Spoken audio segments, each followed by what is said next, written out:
Hey, it's Kley. Welcome to another video. Today I want to talk to you about this acoustic guitar. It is my favorite, but I've had a little bit of a horror story with it.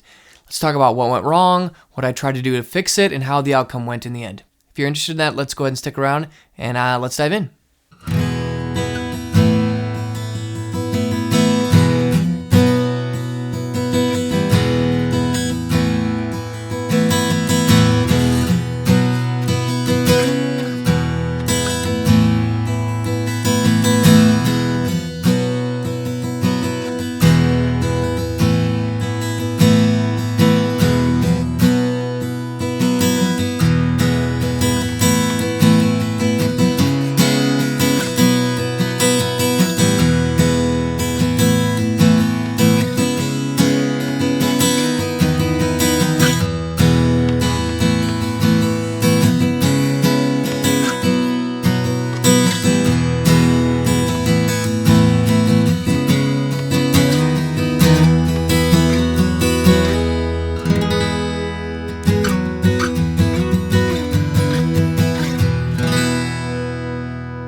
All right, so a little bit about this. This is an Eastman. The model is an AC422CE.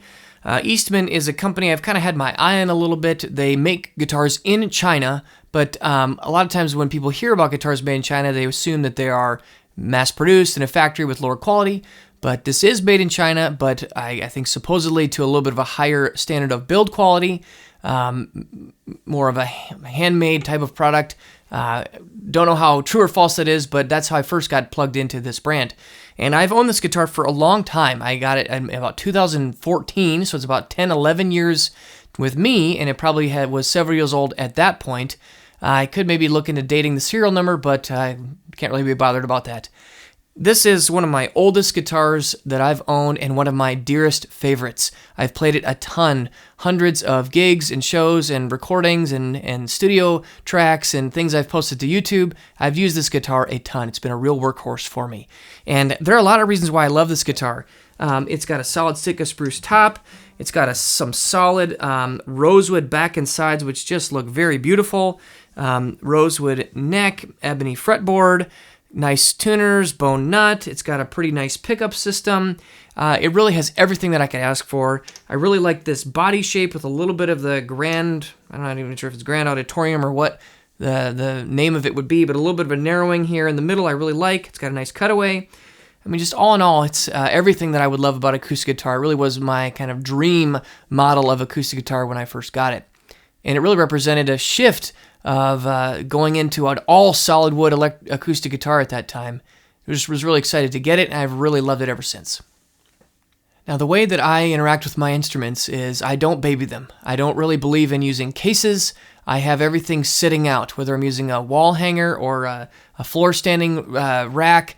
I like to have my guitars out and available, and kind of my theory is I want to remove any barriers for entry. Meaning if the moment strikes me, if the creativity strikes me, I want to have it available that I can reach over and grab it and start playing it. And when I go out and play live, if I bump into something or if I get a couple of dings or scratches, I don't bother it. And you know what? This guitar really has shown its age. It's got quite a few battle scars to it. I'm a father of 3 kids. I had this acoustic guitar with all my young children, walking, stumbling around the house. Got a little bit of a kind of a belt buckle rash here on the back.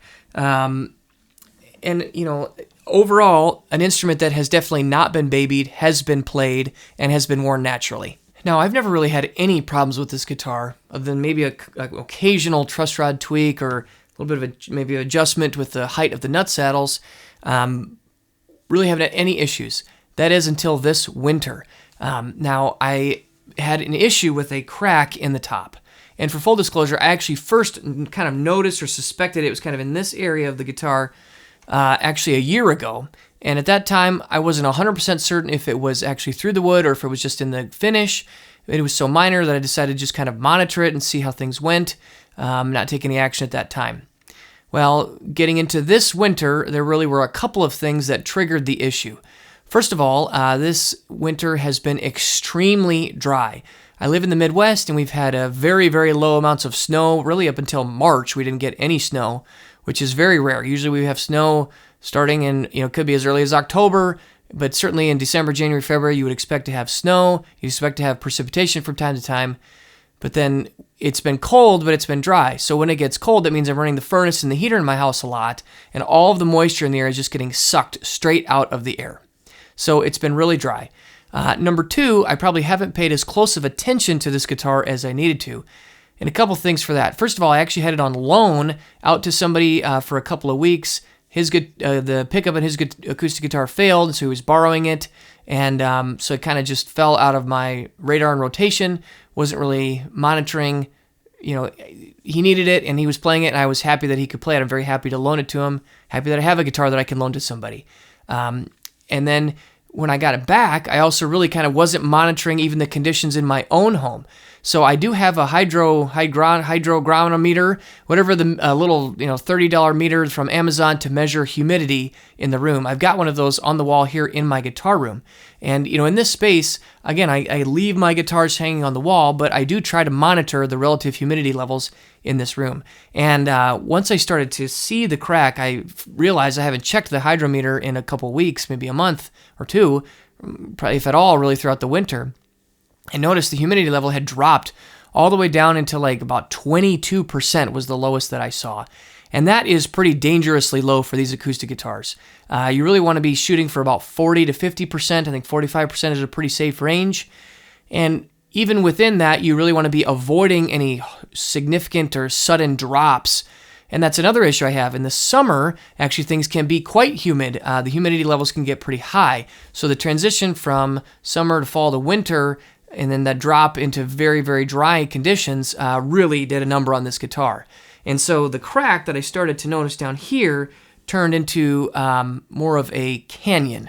Now, I noticed this back in February, and I've got some pictures and some video, which I'll show now, of the state of the crack at its worst. And it really was quite significantly wide. You could fit, maybe even a small pick or certainly a piece of paper through the crack, and it ran kind of all along the length of the bottom side here up to about the pick guard. Now, for those of you that are pretty familiar with acoustic guitars and humidity, this may seem really obvious, but if not, you want to think of wood like a collection of straws that have water on the inside. And the grain on this top is running vertically like this. So you've got all these straws kind of bundled together. Those are the wood fibers, and they run the whole length of the top along the grain. But then they're kind of stuck together through the natural conditions of the wood. Well, when the water gets sucked out of those straws will shrink down and they'll actually split apart from one another vertically. And so that's what's happening here. Because of the loss and the attrition of water getting sucked out of the guitar and into the dry atmosphere, it causes those wood fibers to shrink and therefore split apart. Now, all wood products are living things, and so they are always subject to a little bit of movement. Some of that is normal. But when you hit some of these more extreme levels of dryness, combine it maybe with pre-existing crack, and then you've kind of got a little bit of a recipe for disaster here.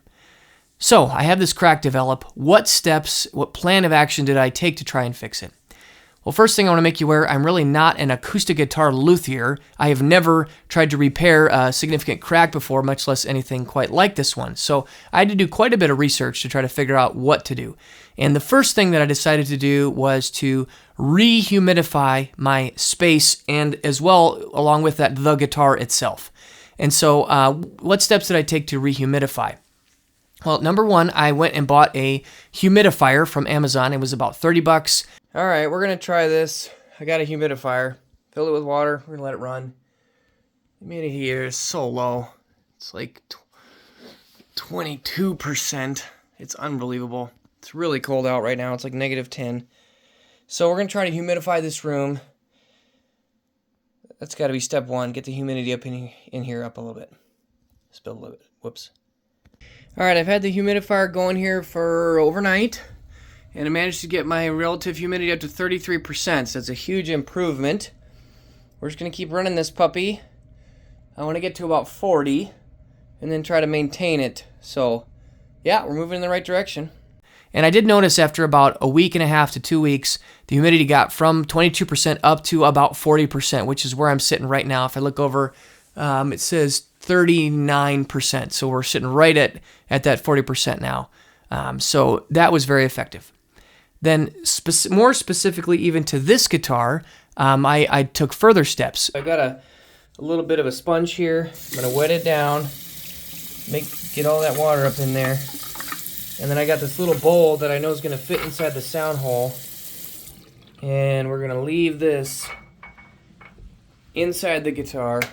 I got my humidifier here, just pumping away in this room. This room is getting better. Alright, so I've got this sponge with water inside the bowl, inside the sound hole. Hopefully that's going to humidify and this thing fix this crack. Now, I think it'd be better also if I took a trash bag around it and tied it off, so I'm going to do that next. Alright, got the trash bag out. That's going to hopefully retain the moisture inside the trash bag, get it into the wood. We'll let that sit for like, I don't know, a couple days or a week. See how it goes.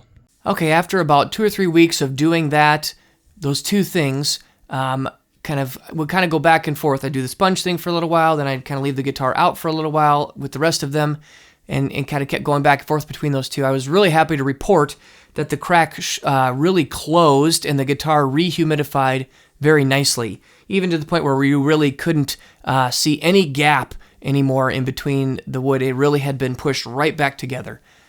So next, I decided to apply a little bit of glue. So I went to the store, I got some Titebond wood glue, and I also bought a shower mounting soap dish. And because it had these suction cups, I really just wanted the suction cups, and it was maybe $5.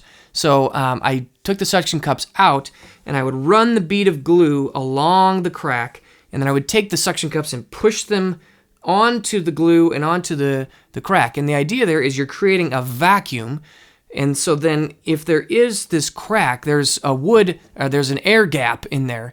And so because of the vacuum on top, the air is going to suck down into the body and pull the glue in with it to really suck that glue to seek escape from the vacuum through the crack, to draw the glue through the crack. And I tried to take my cell phone and kind of monitor from the inside to see if I was getting any squeeze out. Okay, I don't really have a very good way to actually see what's going on in there now that I've applied that glue. I would like to see if there's a little bit of squeeze out. So we're going to just take my cell phone.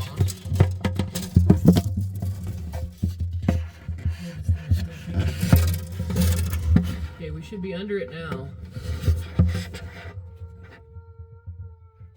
And then after I kind of let it sup a little bit, I took a wet tissue and kind of wiped the excess off of the top. And so with those things, I'm quite pleased that the crack has been closed up and has been re-glued down. And I kind of let it set like that for about another week.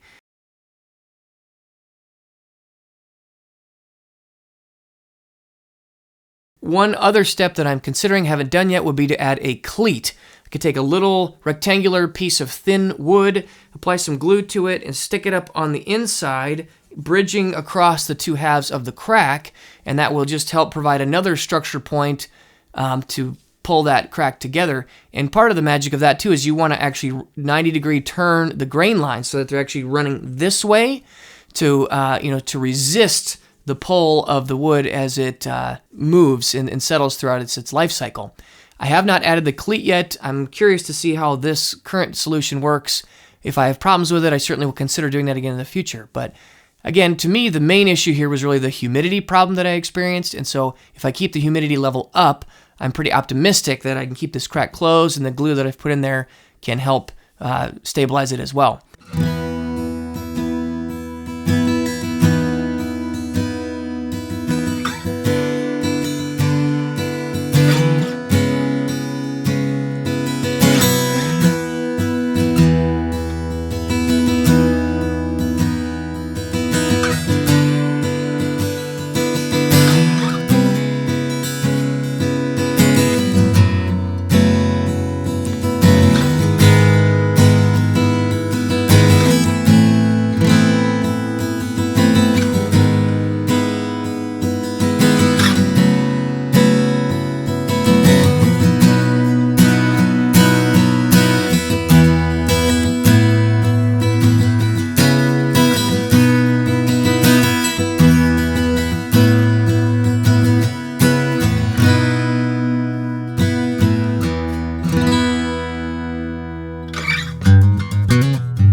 So yeah, now I'm at a place where this guitar is back to life.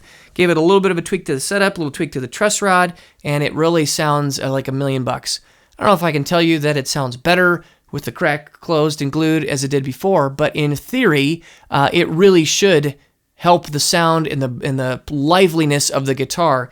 If you think you want this thin piece of wood here to be vibrating, and if you have a little air gap there, some of those vibrations are actually going to kind of get nullified in that section of the top, as opposed to resonating together as a whole unit.